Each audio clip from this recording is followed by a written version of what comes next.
NLP and its application to Open RAN. You may have noticed that majority of the discussions that we have right now primarily circles. Yes, we have artificial intelligence at play here, but the application of AI through NLP primarily focuses more on parsing text, right? Or making sense of the human language. How does now Open RAN play here? Or in a much more bigger picture, how can I relate NLP with telecommunications, right?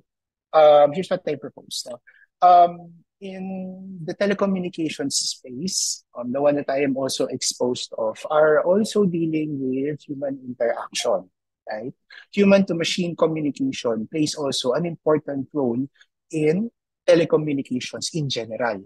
It's a bit of an irony if telecommunications being a field dealing with communications does not have a means for their underlying business processes to make communication more efficient.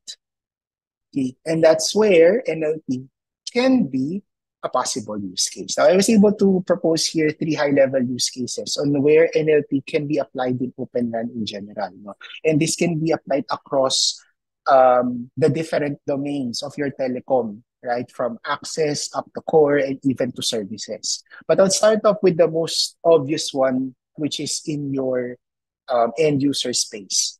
Chatbots and virtual assistants. I mean, you are already familiar with AskG, right? In Globe, right? So that is an example of a virtual assistant or a chatbot. Oftentimes, with mixed reviews, if I would say, NLP can allow telecommunication companies to develop chatbots that can answer customer questions, troubleshoot problems, and even take orders. Now, I'll have a bit of a caveat here also. Having been experienced being in the telco business myself. Um, Although there are industries that are already pushing towards the use of chatbots in virtual assistants in their specific line of field, having experienced it also myself, it still pays that it has its place in the business, right? This is just an opinion, by the way.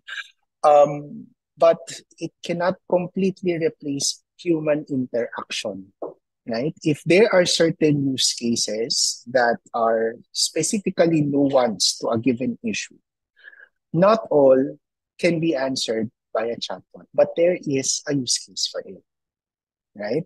At least there is a use case for it. So that's one. Another one, the one that is not really much too obvious nowadays, especially if you are in the network aspect or in the technical aspect, no? Network operations and maintenance. While most operations and monitoring systems are point and click based, NLPs with AI may also be used for providing contextual instructions for a specific process. So if I were to put it in um, more niche perspective or niche use case, no?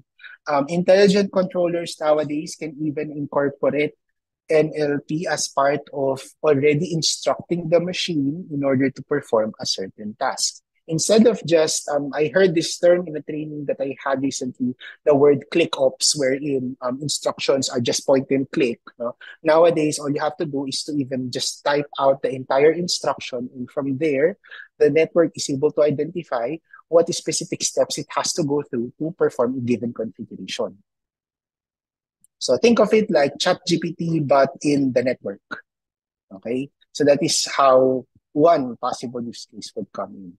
And lastly is cybersecurity. So NLP, this is more of like applied also in the network, but more of on the filtering aspect of it. NLP can be a tool to enhance cybersecurity by understanding and analyzing communication patterns such as access level phishing, detection, spam filtering, and even insider threat detection.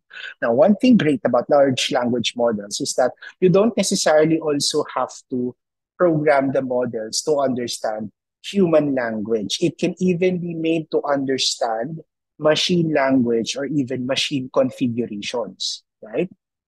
It's also a language, right? The programming language, C or Python or even Java, no? Although they are considered to be programming languages, they are meant to be read by humans so that they can be developed accordingly. Because in the computer sense, the only language that they can understand are machine language, which is just a series of ones and zeros in binary. So arguably, you can also incorporate machine level or programming language code as a part of filtering out any possible threats found inside the network. That's also one use case for it.